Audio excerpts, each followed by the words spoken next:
이제 시간이 되었습니다. 우리 함께 기도하심으로 주일 예배 우리 하나님께 올려드리겠습니다. 태초에 말씀이 계시니라. 이 말씀이 하나님과 함께 계셨으니 이 말씀은 곧 하나님이시니라. 거룩하신 하나님 아버지, 은혜 감사합니다. 오늘도 우리를 이 예배의 자리로 인도하심에 감사를 드립니다. 오늘 우리에게 주시는 그 말씀이 또 나의 생명이신 예수 그리스도임을 알고 믿을 수 있는 이 복된 은혜 예배를 통하여 우리에게 허락하여 주옵시고, 또 한 주간 우리가 짊어진 죄와 삶의 무게를 이 시간 주님 앞에 내려놓사오니 우리의 연약함과 불순종 용서하여 주옵소서. 오늘 우리의 기도와 우리의 예배를 기뻐 받아 주실 줄 믿사옵고 예수님의 이름으로 기도드리옵나이다. 아멘.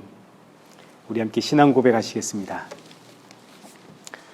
전능하사 천지를 만드신 하나님 아버지를 내가 믿사오며 그 외아들 우리 주 예수 그리스도를 믿사오니 이는 성령으로 잉태하사 동정녀 마리아에게 나시고 본디오 빌라도에게 고난을 받으사 십자가에 못 박혀 죽으시고 장사한 지 사흘 만에 죽은 자 가운데서 다시 살아나시며 하늘에 오르사 전능하신 하나님 우편에 앉아 계시다가 저리로서 산자와 죽은 자를 심판하러 오시리라. 성령을 믿사오며 거룩한 공예와 성도가 서로 교통하는 것과 죄를 사하여 주시는 것과 몸이 다시 사는 것과 영원히 사는 것을 믿사옵나이다. 아멘. 우리 교독문 제38번 우리 하나님께 교독하겠습니다. 교독문 제38번입니다. 지존자여 시편금과 비파와 수금으로 여호와께 감사하며 주의 이름을 찬양하고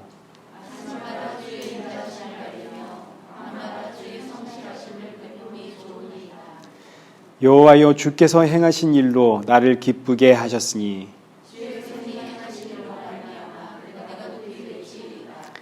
의인은 종려나무같이 번성하며 레바논의 백향목같이 성장하리로다.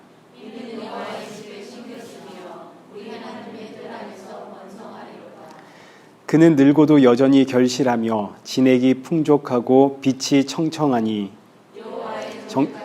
나의 바위 되심과 그에게는 불의가 없음이 선포되리로다. 아멘. 우리 찬송가 19장 함께 찬양하시겠습니다.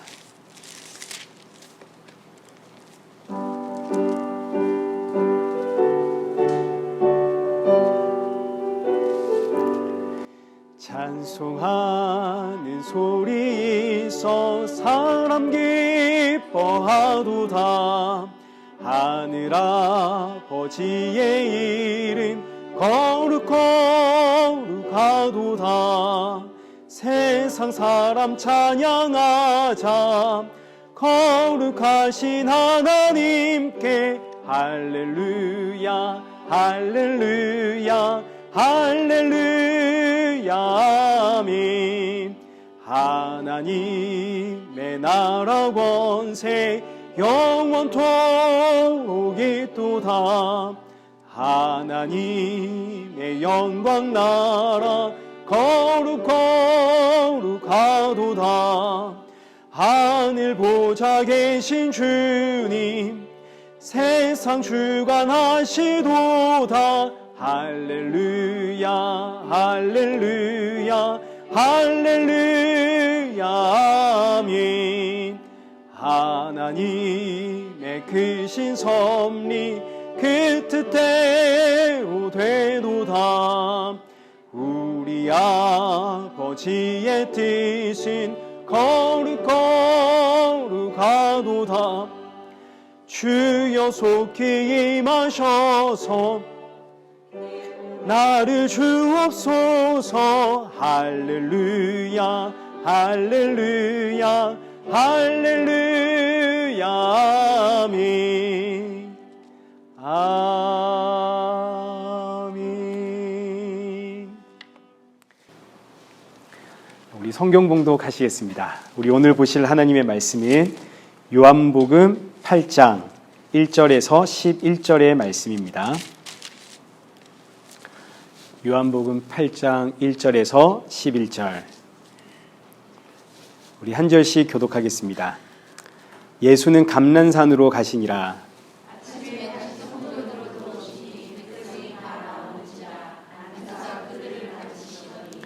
서기관들과 바리새인들이 음행 중에 잡힌 여자를 끌고 와서 가운데 세우고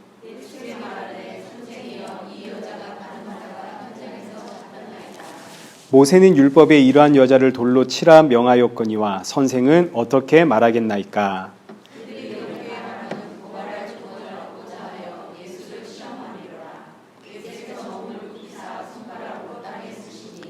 그들이 묻기를 마지 아니하는지라. 이에 일어나 이르시되 너희 중에 죄 없는 자가 먼저 돌로 치라 하시고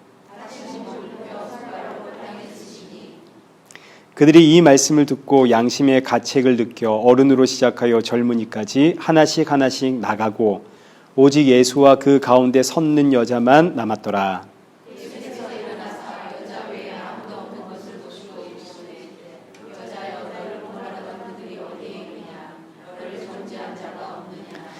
대답하되 주여 없나이다. 예수께서 이르시되 나도 너를 정죄하지 아니하노니 가서 다시는 죄를 범하지 말라 하시니라. 아멘. 우리 교회 소식 알려드리겠습니다. 이제 저는 3주 동안에 한국에서 치료를 잘 받고 왔습니다. 또 여러분 너무너무 뵙고 싶었는데 이렇게 또 뵙게 되니까 너무 반갑고 좋습니다. 또 보니까 안 보이시는 분들이 많네요. 네, 또 새롭게 보이시는 분들도 계시고 너무너무 다 잘 오셨습니다. 우리 일회교회 오신 분들 다 축복하고 환영합니다. 우리 박준선 집사님네 가정에 장모님 이렇게 오셨네요. 너무 반갑습니다. 잘 오셨습니다. 자, 우리 예배 마친 이후에 그냥 가지 마시고 우리 새로 오신 분들 또 함께 교제 나누고 우리 그렇게 가도록 하겠습니다. 지난 3주 동안 외부 강사 목사님을 통해서 아주 많은 은혜가 있었죠. 네, 너무너무 감사한 시간이었습니다. 고맙습니다. 우리 시간은 은혜 아니면 살아갈 수가 없네. 우리 함께 찬양하시면서 준비하신 헌금 우리 하나님께 올려드리도록 하겠습니다.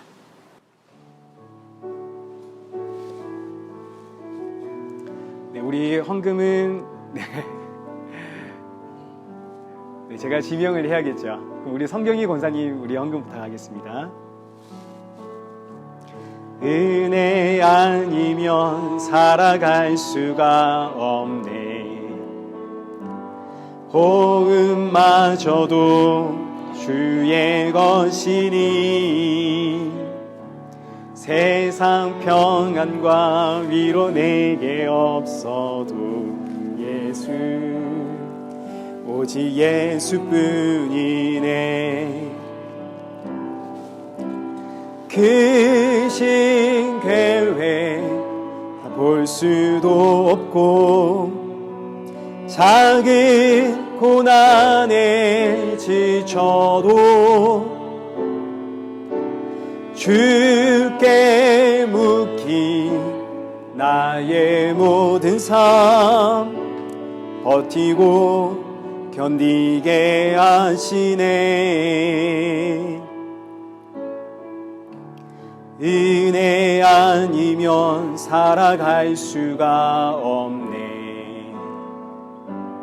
나의 모든 것 다 주께 맡기니 참된 평안과 위로 내게 주신 주 예수 오직 예수뿐이네. 기도하겠습니다. 살아계신 하나님 아버지 감사합니다. 이 시간 주님 앞에 빈손으로 나오지 않게 하심 감사합니다. 비록 우리가 드리는 것은 작은 예물이지만 그러나 이 예물 준비할 때마다 날 위해 십자가에 죽으신 예수 그리스도를 기억하게 하시고 돌아가는 우리 성도들의 마음속에는 그 십자가의 보혈만 충만케 하여 주옵소서. 오늘도 주시는 말씀 앞에 나의 모습을 다시 한번 돌아보고 점검하며 또 주님 앞에 겸손하게 나를 내려놓는 그런 복된 시간 되게 하여 주옵소서. 예수님의 이름으로 기도드리옵나이다. 아멘. 우리 오늘 함께 나눌 말씀은 지난 3주 전에 살펴보았던 요한복음 8장 1절에서 11절까지 가늠한 여인에 대한 내용입니다. 이제 이미 들었던 내용이지만 오늘 다시 한번 간략히 살펴보면서 이제 요한복음 강의 그 다음 부분을 다음 주부터 이어가도록 하겠습니다. 이 내용을 우리가 잘 이해를 해야 요한복음 8장 그 이후의 말씀 우리가 또 잘 이해를 할 수 있기 때문에 이미 들었지만 우리 다시 한번 반복해서 한번 들어보도록 하겠습니다. 예수님께서 성전에서 하나님의 말씀 가르치실 때에 서기관과 바리새인들이 가늠한 여인을 잡아왔죠. 본문 4절에서 6절입니다. 가늠한 여인 잡아와서 예수님께 이렇게 묻는 겁니다. 예수께 말하되 선생이여 이 여자가 가늠하다가 현장에서 잡혔나이다. 모세는 율법에 이러한 여자를 돌로 치라 명하였거니와 선생은 어떻게 말하겠나이까? 그들이 이렇게 말하면 고발할 조건을 얻고자 하여 예수를 시험함이러라.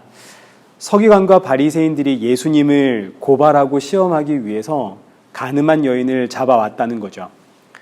우리가 잘 알듯이 서기관과 바리새인들은 율법을 가르치는 사람들입니다. 영적인 리더자들이죠. 하나님의 말씀대로 살기를 이제 백성들에게 가르쳤던 사람들입니다. 하나님의 말씀대로 살자. 하나님의 말씀대로 살면 복을 받고 하나님의 말씀대로 살지 못하면 저주와 심판을 받는다. 그러니 여러분 하나님의 말씀대로 사십시오. 그러나 이렇게 가르치면서 정작 자기들이 하나님의 말씀대로 못 살면 안 되겠죠. 서기관과 바리새인들은 정말 그야말로 하나님의 말씀에 흠이 없도록 지켜냈던 인생들입니다. 어느 정도였는지 바리새인 중에 한 사람이었던 사도 바울이 과거 자신의 삶을 표현할 때 나는 하나님의 말씀, 그 율법을 지킴에 있어서 조금의 흠도 없었다라고 말할 정도였습니다. 얼마나 훌륭한 사람들인지 그야말로 백성들의 존경을 한 몸에 받았던 사람들, 정말 하나님 말씀 앞에 흠이 없던 사람들. 그러나 이들의 가르침과 지금 예수님의 가르침이 완전히 다르죠. 예수님의 가르침은 자비와 사랑과 용서와 긍휼입니다. 여러분, 우리는 하나님의 말씀대로 살 수가 없는 죄인입니다. 그러나 그럼에도 불구하고 하나님이 우리를 사랑하십니다. 그럼 이제 이런 말씀을 들으면 백성들은 혼란스럽습니다. 서기관과 바리새인들은 여러분 하나님의 말씀대로 사십시오 이렇게 가르치는데 예수님은 여러분 우리가 하나님의 말씀대로 못 살아도 괜찮습니다. 왜냐하면 하나님은 자비와 사랑과 용서와 긍휼의 하나님이시기 때문입니다. 자, 이렇게 가르치니까 예수님의 가르침과 서기관 바리새인들의 가르침이 서로 충돌을 하게 됩니다. 그러나 그때 서기관과 바리새인들은 이런 예수님의 가르침을 대놓고 틀렸다 지적하지를 못하죠. 왜냐하면 하나님은 분명히 자비와 사랑과 긍휼과 용서의 하나님이시기 때문입니다. 그러나 또 반면 그렇다고 해서 예수님의 말씀을 옳다라고 할 수 없는 것이 예수님 말씀을 옳다 그러면 우리가 이제 하나님의 말씀대로 살 이유가 없는 거 아닙니까? 하나님의 말씀대로 살지를 못해도 하나님의 자비와 사랑과 긍휼과 용서를 받는다면 굳이 우리가 하나님의 말씀대로 살 이유도 없고 또 우리가 그동안 하나님 말씀대로 살아라 가르쳤던 이런 가르침은 또 뭐가 되겠습니까? 그러니 서기관과 바리새인들은 예수님의 가르침이 옳다는 것을 알지만 그러나 그 가르침을 지지할 수도 없고 또 그 가르침을 들을 때 화가 나는 겁니다. 그러나 또 반면 예수님의 가르침을 너무너무 좋아하는 사람들이 있죠. 죄인들입니다. 하나님의 말씀대로 도무지 살아갈 수가 없는 죄인들, 이들은 너무너무 예수님의 말씀이 기쁘겠죠. 세리와 창기와 나병 환자들 같이 태생적으로 하나님의 말씀대로 살아갈 수 없는 사람들은 예수님 말씀 너무너무 좋습니다.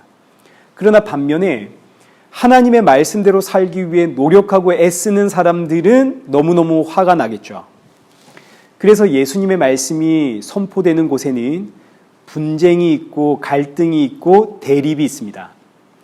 예수님의 말씀을 전하는 자들을 향해 서기관과 바리새인 같은 영적인 리더자들은 저들은 천하를 어지럽히는 사람들이다 이렇게 부르게 되죠.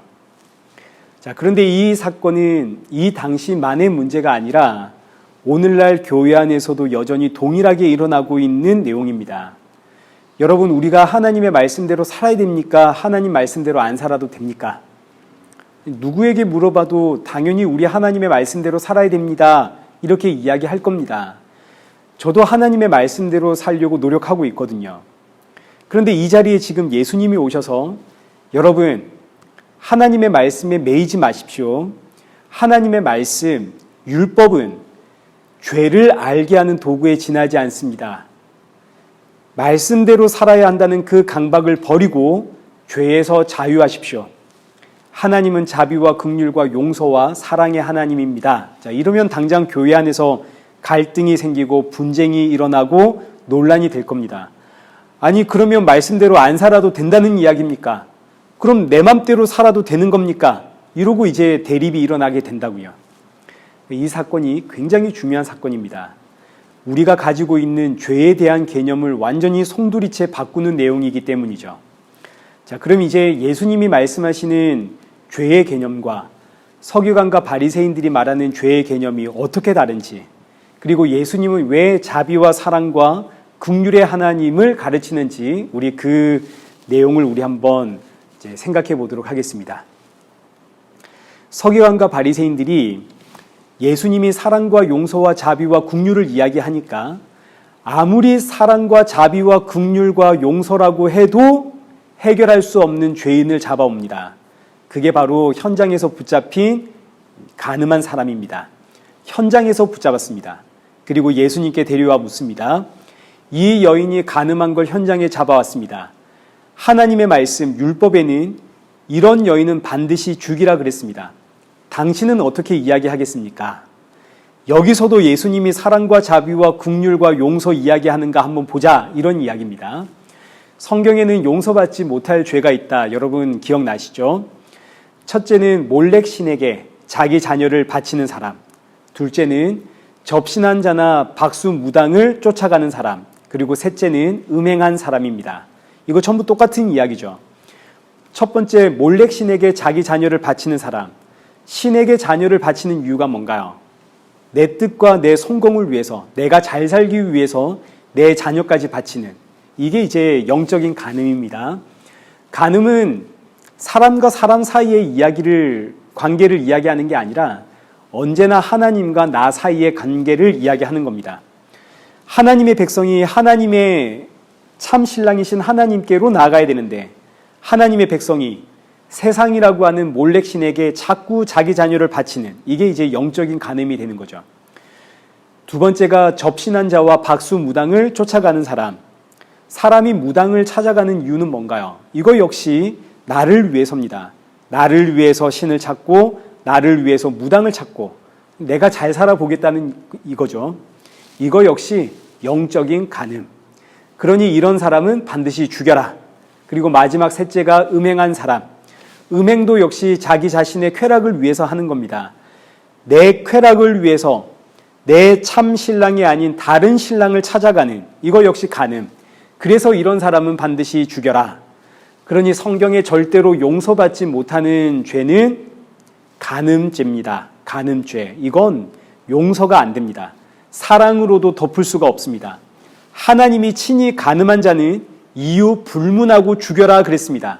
그래서 서기관과 바리새인들이 현장에서 간음하다 붙잡힌 여인 데리고 와서 하나님의 말씀에 이런 사람 반드시 죽이라 그랬는데 당신은 이제 어떻게 이야기하겠습니까? 예수님을 궁지로 몬 겁니다. 예수님이 그동안 가르친 말씀처럼 그래도 용서하고 사랑으로 덮으십시오 이러면 하나님의 말씀에 완전히 이제 대적하는 가르침이 되는 것이고, 하나님의 말씀대로 하십시오, 돌로 치십시오 이러면 그동안 예수님이 가르쳤던 사랑과 자비와 용서의 말씀이 거짓이 되는 겁니다. 그러니 이 문제를 예수님이 어떻게 해결할 것인가? 이제 본문 6절과 9절 보겠습니다. 여러분 이제 다 기억이 나시죠? 6절입니다. 그들이 이렇게 말하면 고발할 조건을 얻고자 하여 예수를 시험함이로라. 예수께서 몸을 굽히사 손가락으로 땅에 쓰시니 그들이 묻기를 마지 아니하는지라. 이에 일어나 이르시되 너희 중에 죄 없는 자가 먼저 돌로 치라 하시고 다시 몸을 굽혀 손가락으로 땅에 쓰시니 그들이 이 말씀을 듣고 양심의 가책을 느껴 어른으로 시작하여 젊은이까지 하나씩 나가고 오직 예수와 그 가운데 섰는 여자만 남았더라. 예수님께서 이 문제 어떻게 해결하셨는가? 지금 예수님의 이 퍼포먼스는 유대인들에게 너무나 중요한 사건을 떠올리게 했습니다. 예수님이 땅에 어떤 글을 썼는가가 중요한 게 아닙니다. 예수님의 이 퍼포먼스가 중요한 겁니다. 우리 1절 한번 보십시오. 예수는 감난산으로 올라가시니라. 지금 이 사건의 시작이 예수님 산으로 올라갔다. 여기서부터 시작을 하는 거죠. 예수님 산에 올라갔습니다. 산 아래서는 예수님을 고발하기 위해서 서기관과 바리새인들이 밤새 현장에서 가늠한 사람을 찾으려고 헤매고 다녔습니다. 산 위와 산 아래의 대조를 이루는 겁니다. 예수님은 산 위로 가셨고 산 아래서는 예수님을 고발하고 대적하기 위한 악한 일들이 일어나고 있습니다. 그리고 이제 산 위에 계시던 예수님이 산 아래로 내려왔을 때 예수님이 누구를 만나게 되냐면 현장에서 붙잡힌 가늠한 여인을 만나게 되는 겁니다. 그리고 예수님 이제 산 아래에 내려오셔서 그 가늠한 여인을 보시면서 손가락으로 땅에 글을 쓰신 이후에 누구든지 죄 없는 자가 먼저 돌로 쳐라. 그리고 다시 땅에 엎드려 손가락으로 글을 쓰시는 이 행위가 유대인들에게는 시내산의 모세와 두 돌판을 떠올리게 하는 겁니다. 출애굽한 이스라엘 백성들이 시내산에 도착을 했을 때에 하나님께서 이스라엘 백성들에게 율법을 주었죠. 우리가 잘 아는 10계명과 600여 가지의 율법을 전부 다 주었습니다. 그리고 나서 하나님께서 이스라엘 백성들에게 너희가 이 말씀대로 살겠느냐? 이 말씀대로 살면 나는 너희의 하나님이 되고 너희는 나의 백성이 될 것이다. 그러나 너희가 이 말씀대로 살겠다 해놓고 이 말씀대로 못 살면 내가 너희들에게 저주와 심판을 내릴 것이다. 어떻게 너희들 이 말씀대로 살겠느냐? 이때 이스라엘 백성들이 예, 아멘. 우리가 하나님의 말씀대로 살겠습니다. 그리고 약속을 했습니다. 그러나 이건 구두 계약입니다. 말로만 하면 안 되죠. 계약서 써야 되는 겁니다. 그래서 계약서를 작성하러 모세가 이제 시내산에 올라갑니다. 시내산에 올라가서 하나님과 함께 이제 계약서를 받는데 계약서는 보통 2장이죠. 내 거 하나, 당신 거 하나. 그래서 하나님이 두 돌판을 주시는 겁니다. 하나는 하나님의 것이고 하나는 이스라엘 백성들의 것이고 이때 하나님께서 이 두 돌판을 친히 만들어서 이스라엘 백성들에게 주시는데 여기 출애굽기 31장 18절 한번 보십시오. 여호와께서 시내산 위에서 모세에게 이르시기를 마치신 때에 증거판 둘을 모세에게 주시니 여기서 증거판이 계약서다 이런 뜻입니다. 증거판 둘을 모세에게 주시니 이는 돌판이요 하나님이 친히 쓰신 것이더라. 여기 친히 쓰신 것이라는 표현 성경 하단 보시면 손가락으로 쓰신 것 이렇게 기록되어져 있습니다. 그러니까 모세가 산 위에서 받은 이 두 돌판은 하나님과 이스라엘 백성 사이의 계약을 맞는 증거판이고 하나님께서 손가락으로 친히 쓰신 겁니다. 돌판이 흙 아닙니까? 흙으로 만들어진 판, 흙은 땅 위에 하나님이 친히 손가락으로 율법의 증서를 써서 주심. 그런데 이 손가락으로 쓴 두 돌판을 모세가 산 위에서 받아가지고 산 아래로 내려오니까 산 아래에서 누구를 만나게 되나요? 가늠한 여인들을 만나게 되죠. 이스라엘 백성들이 하나님의 신부 아닙니까? 하나님의 신부인 이스라엘 백성들이 금송아지 만들어가지고 이게 우리의 하나님이다 하고 춤추고 예배하고 있습니다. 그러니까 산 아래에 내려온 모세가 산 아래에 내려와서 누굴 만났나요? 가늠한 여인을 만나죠. 가늠한 여인, 이스라엘 백성들. 지금 이것이 산 위에 올라가신 예수님이 산 아래에 내려와서 현장에서 붙잡힌 가늠한 여인을 만난 이야기, 이거와 함께 연결되는 겁니다. 현장에서 만난 가늠한 여인이 바로 이스라엘의 이야기가 되는 거죠. 자, 이제 모세가 산 아래에 내려왔습니다. 가늠한 여인들, 온 이스라엘 백성들이 가늠하고 있습니다. 이때 하나님이 이스라엘 백성들에게 주신 그 율법대로 하자면 이스라엘 백성들은 전부 어떻게 되어야 하나요? 다 죽어야 되죠. 율법이 그 효력을 발휘하기 시작하면 산 아래에 가늠한 사람들은 전부 단 한 사람도 살 수 없는 겁니다. 다 죽어야 되는 겁니다. 그래서 모세가 이 두 돌판을 급히 땅에 던져서 깨트리죠. 하나님 이거 무효입니다. 이거 취소해 주십시오. 우리는 율법 하나님의 말씀대로 살 수 있는 백성인 줄 알았는데 알고 보니까 우리는 하나님의 말씀대로 살 수가 없는 인생입니다. 하나님이 주신 이 율법을 받아서 보니까 우리에게는 죄만 나왔습니다. 그래서 모세가 기도하기를 여기 출애굽기 32장 31절 모세가 여호와께로 다시 나와 여짜오되 슬프도소이다. 이 백성이 자기들을 위하여 금신을 만들어 싸우니 큰 죄를 범하였나이다. 그러나 이제 그들의 죄를 사하시옵소서. 그렇지 아니하시오면 원하건대 주께서 기록하신 책에서 내 이름 지워버려 주옵소서. 모세가 자신의 생명을 걸고 하나님의 자비와 긍휼과 용서를 구합니다. 근데 놀랍게도 하나님은 모세의 기도와 모세의 생명을 받으시고 다시 새로운 두 돌판을 만들어 주시는데 출애굽기 34장 28절 모세가 여호와와 함께 40일 40야를 거기 있으면서 떡도 먹지 아니하였고 물도 마시지 아니하였으며 여호와께서는 언약의 말씀 곧 십계명을 그 판들에 기록하셨더라. 하나님께서 친히 다시 손가락으로 땅에 글을 써서 모세에게 두 돌판을 만들어 주었다는 이야기입니다. 자, 그러니 보십시오. 하나님이 친히 손가락으로 쓰신 두 돌판, 첫 번째 돌판, 그 사이에 이스라엘 백성들의 영적인 가늠한 여인들, 이때 첫 번째 돌판 깨버리고 이 모세의 생명을 담은 기도를 담보로 하나님께서 다시 땅에 글을 써서 모세에게 두 번째 돌판을 주신 이 두 번째 돌판은 모세의 생명을 담보로 한 무조건적인 사랑과 용서와 긍휼의 돌판입니다. 구원의 돌판인 거죠. 이 안에 담겨 있는 내용은 똑같습니다. 600여 가지의 율법, 지키면 복, 안 지키면 심판. 특히 가늠한 사람은 반드시 죽습니다. 내용은 똑같습니다. 바뀐 게 없습니다. 그러나 두 번째 돌판의 의미는 모세의 생명을 담보로 해서 내가 무조건 용서하겠다. 내가 너희에게 무조건적으로 자비와 긍휼과 사랑과 은혜를 베풀겠다. 이게 유대인들이 받은 두 번째 돌판의 의미입니다. 그러니까 첫 번째 돌판은 사실 죄를 알아라고 주신 거죠. 첫 번째 돌판을 주실 때 이스라엘 백성들은 우리는 하나님의 말씀, 이 말씀대로 살겠습니다. 이스라엘 백성들이 자신들의 주제를 모르는 겁니다. 우리는 하나님이 주신 말씀대로 살 수 있는 존재야. 근데 막상 뚜껑을 열어보니까 우리는 하나님의 말씀대로 살 수 없는 존재더라. 우리는 날마다 가늠하다가 현장에서 붙잡힌 여인이더라. 그래서 모세가 그 돌판 깨고 하나님은 이 모세의 생명을 담보로 새로운 두 돌판 주시는데 이 두 돌판의 의미는 봐라 너희는 가늠한 백성이다. 내가 준 율법대로 살 수가 없다. 반드시 죽어야 된다. 그러나 내가 이 모세의 생명을 담보로 무조건적인 용서와 자비와 긍휼 베풀겠다. 그래서 모세의 마지막 예언이 뭐냐면 너희는 나와 같은 선지자를 기다려라.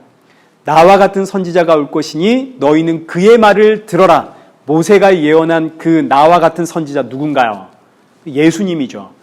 예수 그리스도의 그 생명을 담보로 이제 이 땅의 모든 사람들은 하나님의 용서와 자비와 긍휼과 은혜를 받게 되는 겁니다. 조건이 없습니다.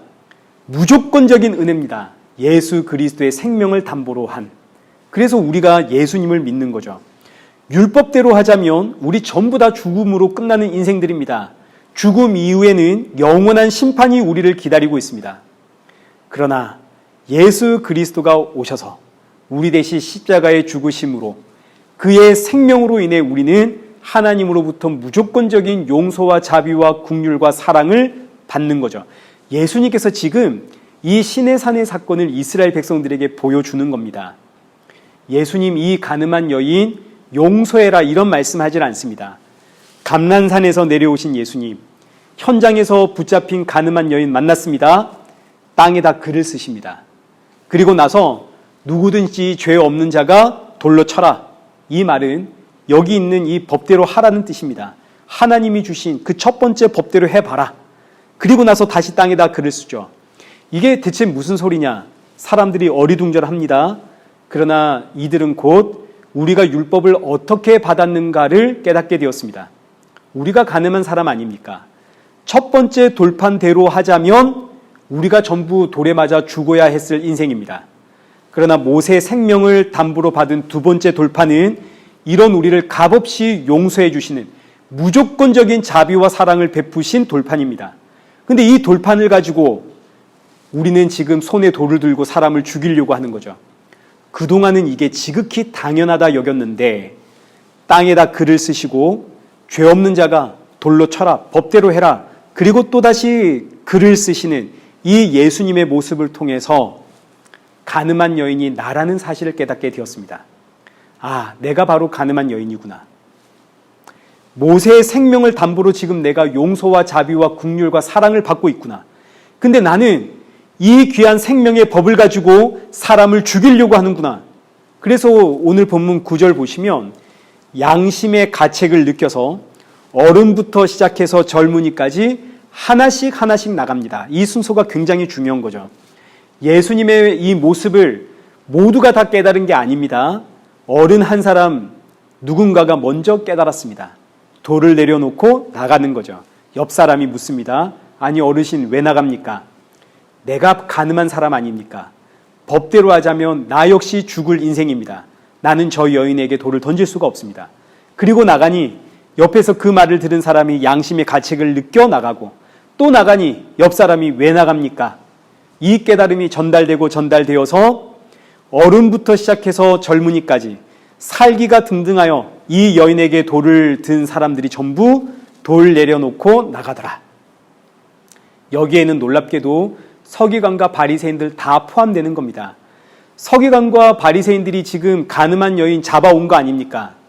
그러나 예수님의 그 모습 앞에 서기관과 바리새인들까지 전부 입을 닫고 양심의 가책을 받아 결국 다 떠나고 이 자리에는 이 여인과 예수님만 남습니다. 여인과 예수님만 남았다는 이야기는 이 여인을 심판할 수 있는 분은 예수님뿐이라는 이야기입니다. 이 세상을 심판하실 분은 예수님뿐이시죠. 그런데 이어지는 말씀이 너무너무 놀랐습니다.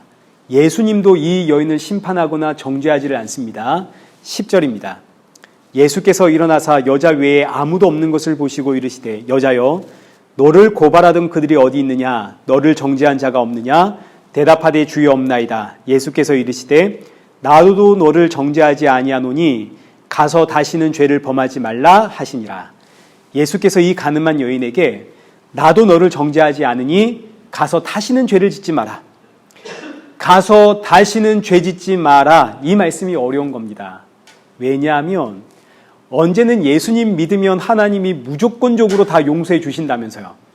예수님만 믿으면 하나님께서 무조건적인 자비와 사랑과 긍휼과 은혜를 베푸신다면서요. 근데 왜 이제 와가지고 다시는 죄 짓지 말라 하십니까? 무엇보다 우리는 죄를 지을 수밖에 없는 존재라면서요. 그래서 첫 번째 돌판이 깨진 거 아닙니까? 이 가늠한 여인, 예수님이 가서 다시는 죄 짓지 마라. 그럼 정말 이제 다시는 죄 안 지으며 살았겠습니까? 이 현장에서 붙잡힌 가늠한 여인이 저와 여러분입니다.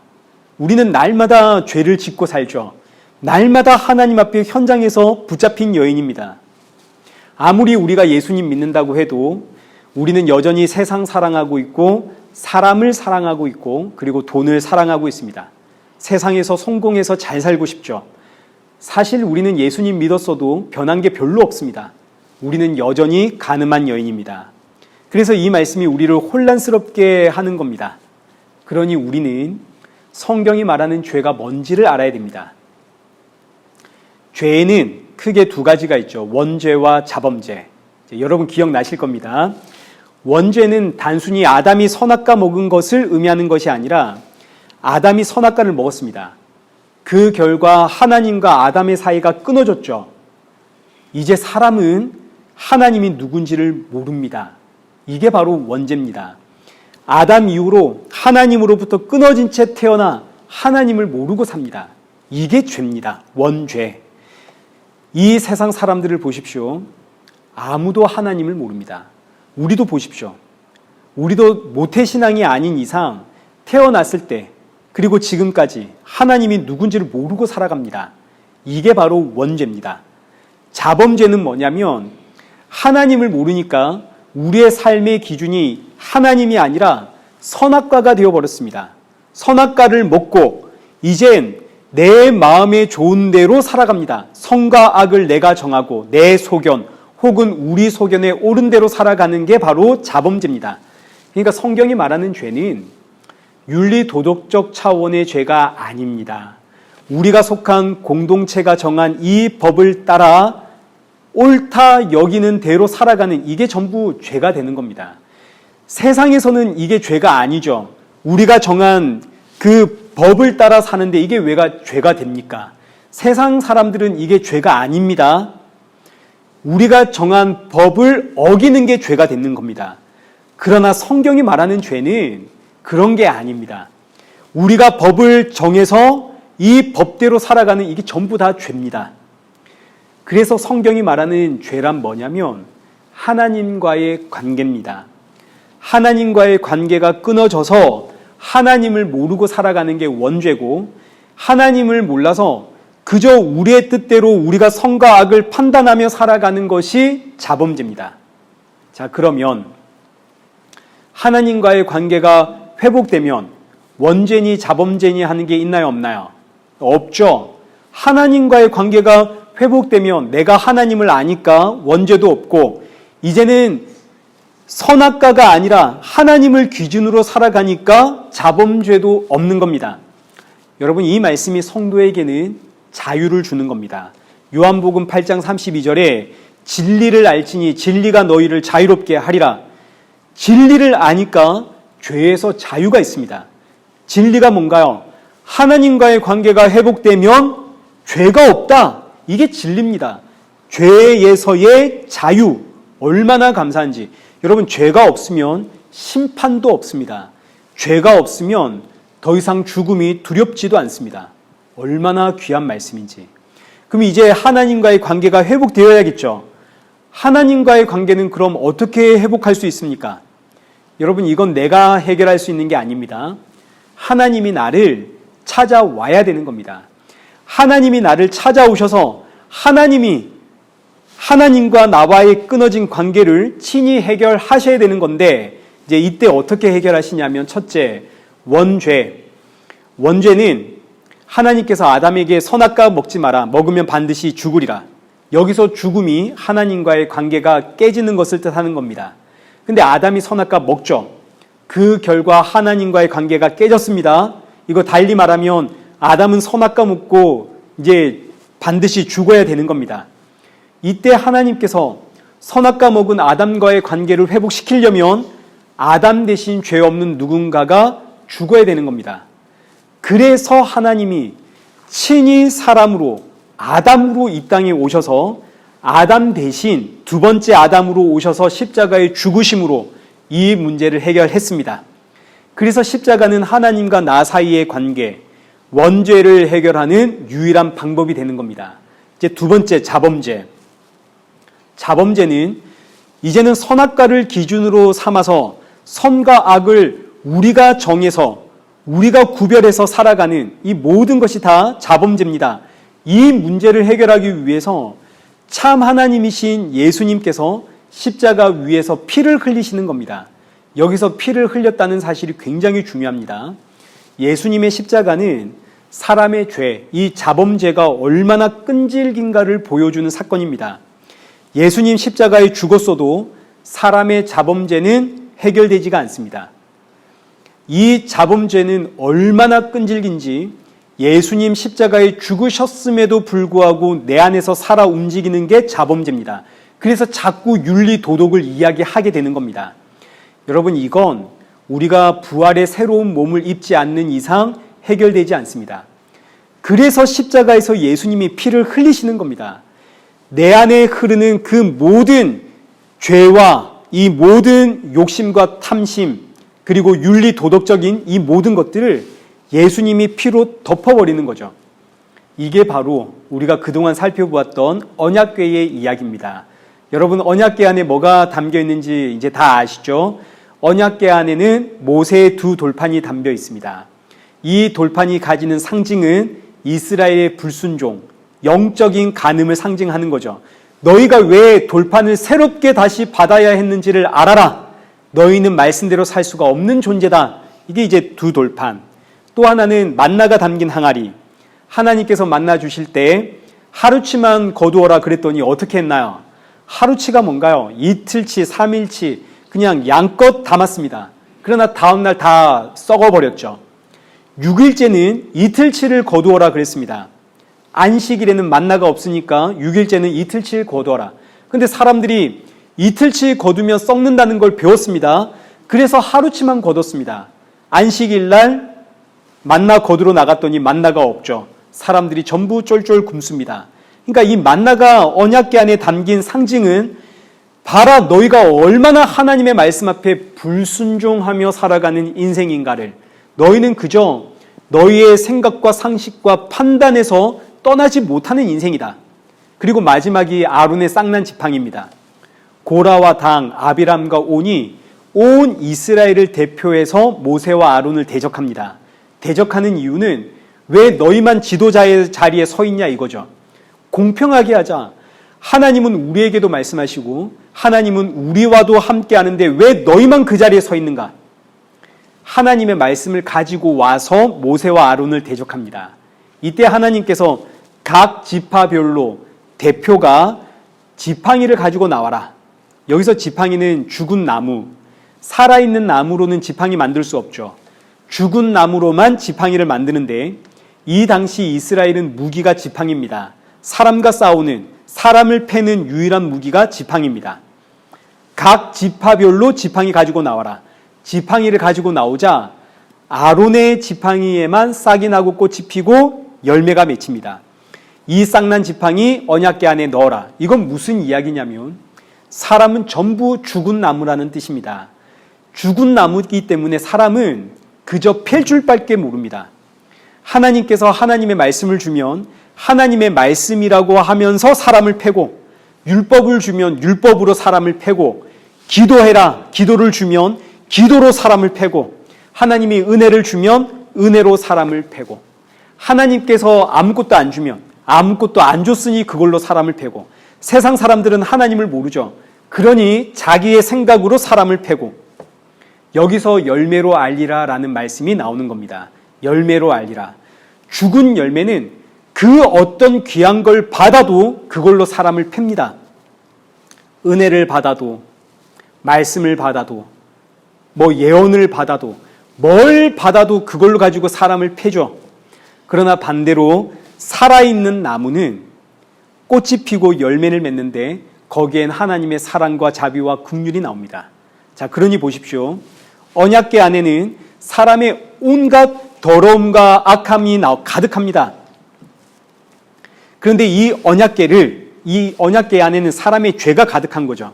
근데 이 언약궤를 속죄소라는 덮개가 덮습니다. 속죄소. 말 그대로 죄를 용서해 준다는 덮개. 언약궤 안에 있는 죄를 전부 내가 용서하겠다라는 덮개. 그래서 속죄소. 이 속죄소의 또 다른 이름을 씌은 자, 은혜가 베풀어지는 자리. 언약궤 안에는 사람의 온갖 악함과 더러움과 추함이 가득한데 이 위를 은혜의 덮개, 죄 용서의 덮개가 덮습니다. 그리고 나서 이걸로 끝나는 게 아니라 그 위에 어린 양의 피가 흐르죠. 어린 양의 피가 이 덮개를 흘러 이 안에 담겨있는 모든 악함과 추함을 덮습니다. 이게 바로 사람 안에 자리 잡고 있는 자범죄와 십자가와 예수님의 보혈의 이야기입니다.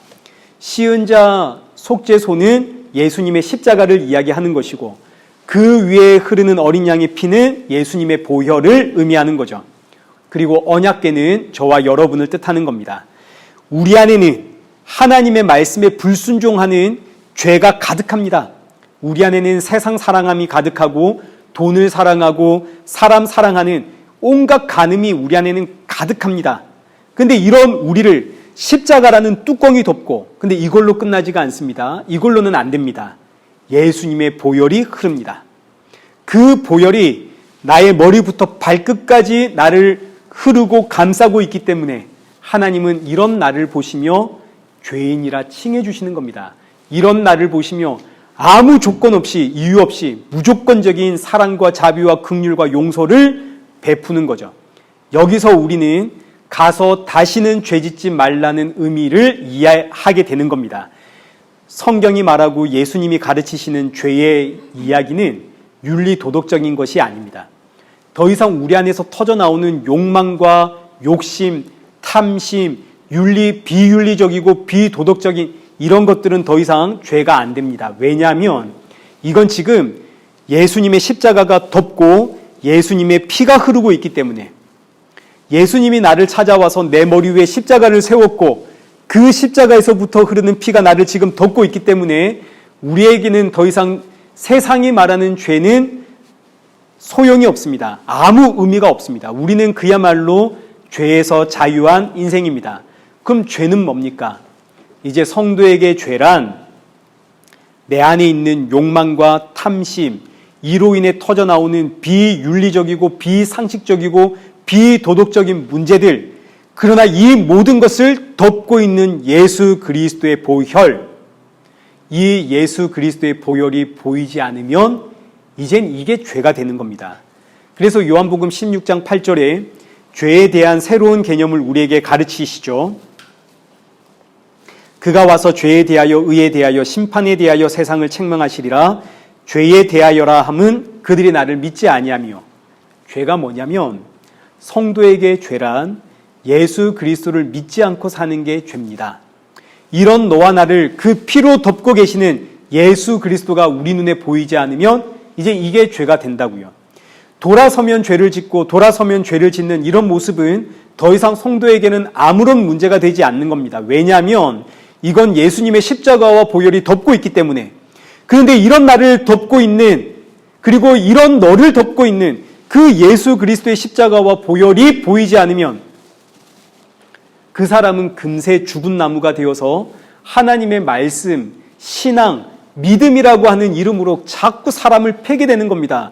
아니, 왜 당신은 교회 다니면서 사랑하지 않습니까? 아니, 왜 당신은 교회 다닌다고 하면서 용서하지 않습니까? 왜 당신은 하나님의 말씀대로 살지 않습니까? 자꾸 사람을 패는 겁니다. 우리 교회는 사랑이 없어. 우리 교회 사랑이 없는 게 당연한 거 아닌가요? 지금 죄인들만 앉아 있는데 우리가 좀 이기적인 것, 이거 당연한 겁니다. 우리가 모이면 뒤에서 수근수근거리고 남을 험담하고, 여러분 이건 지극히 당연한 겁니다. 왜냐하면 우린 다 죄인이니까요. 교회는 죄인들이 모여있는 공동체이기 때문에 사랑이 없고 이기적이고 온갖 더러움이 난무하고 그게 정상입니다. 사람을 흉보고 뒤에서 흉보고 앞에선 웃고 자연스러운 겁니다. 그러나 이런 우리 위를 누가 덮고 있나요? 십자가와 그 보혈이 덮고 있죠. 이게 은혜고 이것이 교회가 말하는 사랑이고 예수님이 말하는 긍휼과 자비입니다. 그런데 그 예수 그리스도의 십자가와 보혈은 보질 못하고 너와 나를 덮고 있는 예수님과 그 보혈을 보지를 못하고 자꾸 사람들의 그 행위를 보고 지적하고 판단하고 우리 교회는 사랑이 없어. 넌 신앙생활 왜 그렇게 하니? 넌 믿음 생활 왜 그렇게 하니? 너 왜 말씀대로 안 사니? 이게 바로 죄라고요. 이게 바로 예수님이 말씀하시는 죄. 그래서 오늘 본문 11절에 나도 너를 정죄하지 아니하노니 가서 다시는 죄를 범하지 마라. 다시는 죄를 범하지 마라. 무슨 이야기인가요? 너를 용서해 준, 너의 모든 죄를 그 피로 덮고 있는 너의 주 예수 그리스도 믿고 살아라. 이게 가서 다시는 죄 짓지 말라는 뜻입니다. 우리 밴쿠버 일의 교회 이 위를 예수님 그 십자가와 피가 덮고 있습니다. 그 예수님 바라보며 살아라. 이게 다시는 죄 짓지 마라.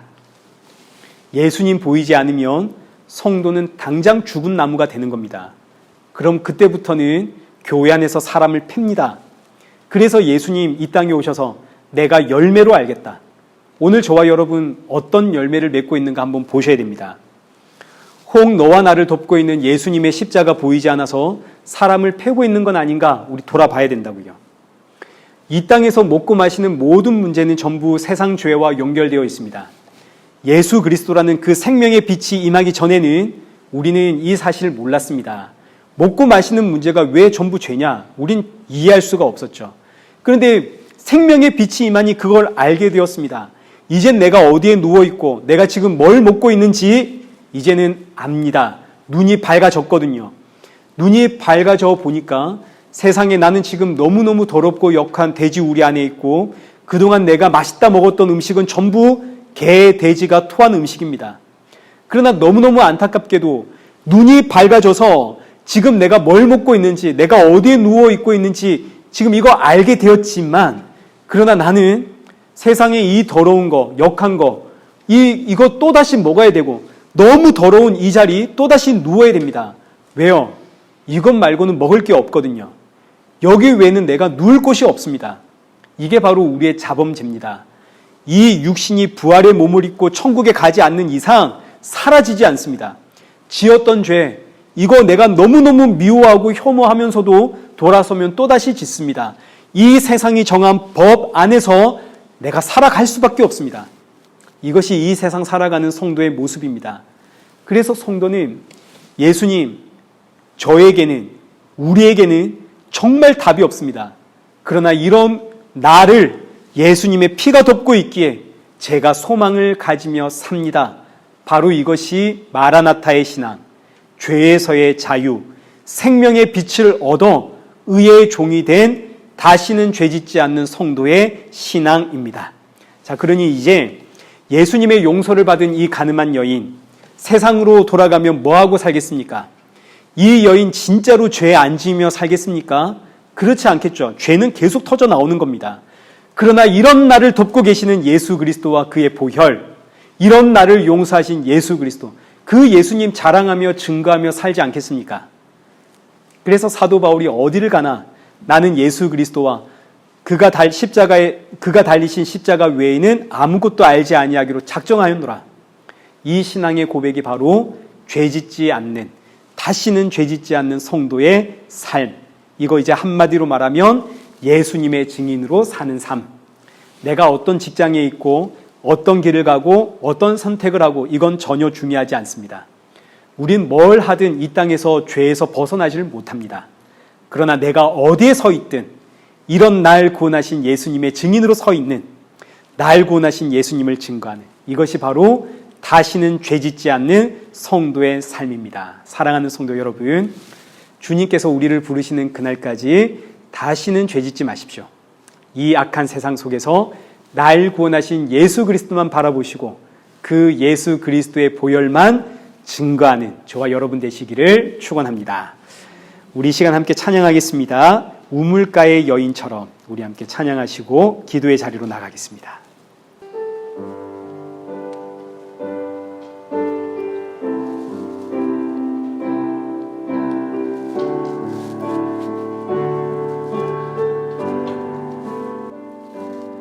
우물가의 여인처럼 난 구했네.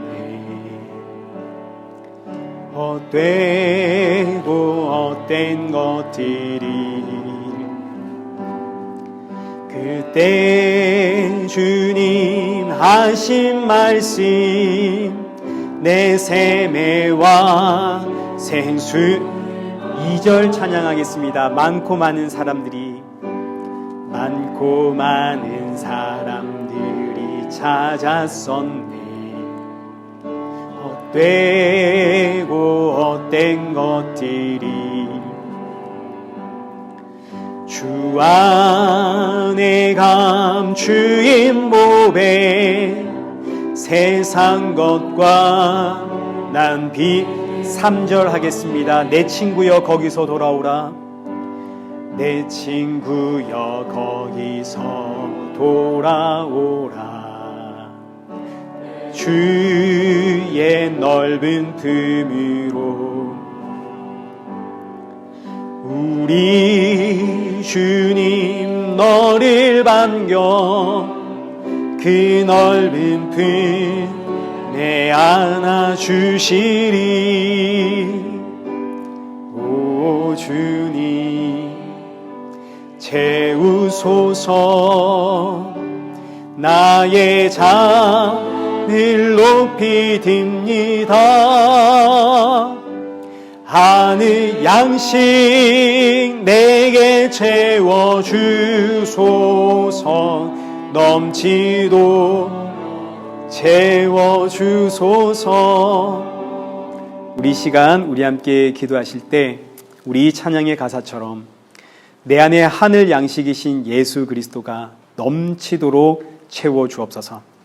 나의 유일한 생명의 구원자 예수 그리스도가 누구이신지를 분명하게 알고 깨달아지는 은혜 허락하여 주옵소서. 누가 옆에서 나를 쿡 하고 찌르면 예수님의 그 생수의 강이 흘러나오도록 나를 채워주옵소서. 이 세상 전부인 줄 알고 살아가는 나의 사랑하는 자들, 참 생명의 빛이요 생수의 강이 되시는 예수님께 돌아오는 은혜 허락하여 주옵소서. 우리 시간 마음을 모아서 우리 함께 기도의 자리로 나아가겠습니다. 기도하겠습니다.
살아계신 하나님 아버지, 죄짓지 말라는 오늘의 말씀을 통하여 이것이 단순히 우리의 윤리 도덕적인 삶이나 우리의 악한 탐심, 욕망을 이야기하는 것이 아니라 이 모든 것 위에 예수 그리스도의 피가 덮고 있다는 사실, 이 사실을 잊고 사는 것, 모르고 사는 것, 그 예수님을 믿지 않고 사는 것이 죄임을 배웠습니다. 오늘의 말씀을 통하여 사랑하는 성도들, 우리는 날마다 예수님의 그 보혈의 은혜로 산다는 사실을 잊지 않게 하시고, 그리고 나를 살리신 이 생명의 보혈, 이 은혜를 증거하며 살아가는 성도가 되어지도록 성령의 충만함 부어 주옵소서. 예수님의 이름으로 기도드리옵나이다. 아멘. 이제는 우리 주 예수 그리스도의 은혜와 성부 하나님의 크신 사랑과 성령 하나님의 위로교통 충만하심이 날마다 주의 영으로 충만하여 이 땅에 그리스도의 향기가 되고 그리스도의 편지로 살아가길 소원하는 우리 일회교회와 성도들과 온 세계 교회 머리 위에 이제로부터 영원토록 함께 있을지어다. 아멘.